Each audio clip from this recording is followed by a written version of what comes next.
So at this point, I've built my Roman Gladius reference inside of Photoshop. And now I want to set it up inside of 3ds Max. So first thing we want to do is just double check rendering, render setup.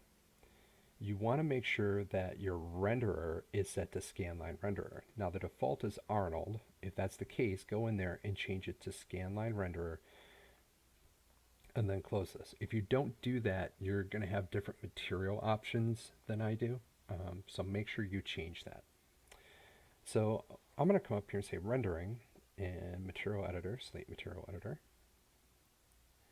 And so that's going to open that up. And now I want to come over here and I'm going to collapse general and open scanline if it's not open already. I'm going to drag over a standard material. I'm going to change the name of that to ref underscore Gladius. And then I'm just going to right click here, say maps, general, bitmap. And I'm going to search now for where my Roman Gladius is. So I do have it saved. So there's the path where it's located. And so now I can click on that and say open.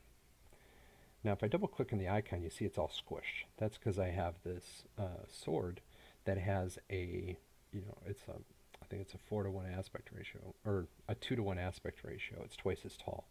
Max always displays them square, so it'll squish it. It'll be fine because we're going to place it on a piece of geometry that has the proper aspect ratio.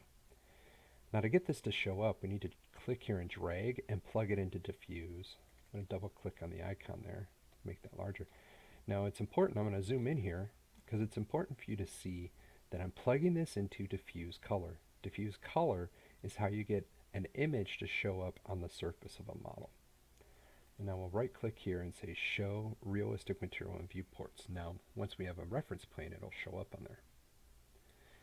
Alright, so when you're setting up your reference, you want to know how large your object would be in real world units. So I'm going to say customize unit setup and make sure my system unit setup is properly set to 1 unit equals 1 centimeter. We do that because most game engines work with that unit system where 1 unit is 1 centimeter. I'm going to click OK here and click OK here. Alright, so here's my front view. Now I happen to know the size of a Roman Gladius is about 85 centimeters. So why don't we make a plane here that is, let's just click and drag to make one and then go to modify. For there I'm going to look at which of these is the taller value, which is the length, and just set that to 85. And then what's half 85? I don't know off the top of my head, so I'm going to actually set the length to 100 and the width to 50. And I'm going to change the length segments to 1 and width segments to 1. And then lastly, I'm going to come up here to move, and I'm going to center this. I'm going to enter X, Y, and Z values of 0. And now I need to take my reference here, right click, and say assign material to selection. Now, if assign material to selection is grayed out, like so, it means you don't have anything selected. So we just got to select that plane, right click, and assign material to selection. Now I can close that. Alright, so our reference is on here as the proper 2:1 aspect ratio, so it's not being distorted. Or is that actually correct? You know what? I think it was a 4:1. That's right. I messed that up, so you need to actually quarter it. So it's 100 units in height, 25 units in width. Boy, that's would have been a big mistake. Would have had little short, dumpy little swords. Alright, so let's right click here, make this active, and scale this back a little bit. Now, we know the height of one of these objects would be 85 centimeters. So let's make perspective active. Go into box, keyboard entry. I'm going to enter a height of 5, a width of 5, I'm sorry, a length of 5, a width of 5, and a height of 85, and hit create. So now if I look here in the front, let's go ahead, click up here and say maximize viewport. I'm going to say default shading. I'm going to right click and freeze that.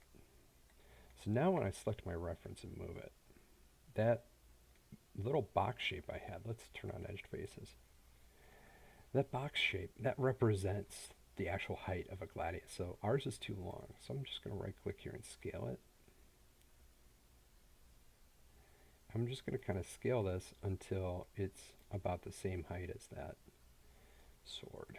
So I'll just kind of shift and adjust this. That's pretty close. Maybe go up a little bit more. Yeah, that's good. All right, so let's right click, unfreeze all, select that box and delete it. Now we're going to take this sword and we're going to try and center it here. So let's move this over a little bit. That's looking pretty good. All right, and I'm going to adjust this when I'm done. It'll help to know where you want the origin.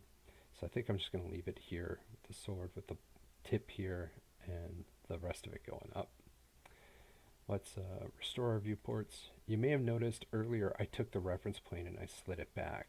Instead of leaving it sitting at a value of 0, right, I like to take my reference and slide it back, because when you're building, especially here like in the front view, objects would be sitting halfway in your reference, and that gets very distracting. It looks like I may have shifted this, so let's maximize this again. Yeah, I shifted it a little bit.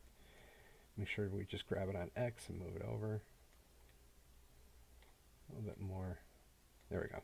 Okay, so let's go to display. And under display, there's a couple things. I'm going to turn on Backface Cull because I don't want to see the back side of this. When I orbit around, I want to see it and not have it be obscured by my reference. I'm going to uncheck Show Frozen in Gray. If I don't do that, when I go to this next step here, where I freeze and I click Freeze Selected, it goes away. You can't see it. So I'm going to do Unfreeze All, click on my reference, and uncheck Show Frozen in Gray. So now when I click Freeze, now I don't actually accidentally click on my reference. So let's, restore our viewport, Z to zoom out. All right, and now we're all set. Now we have reference, and you can apply this technique for anything else.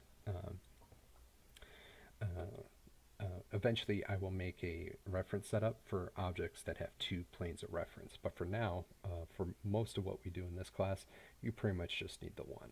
So, thank you very much.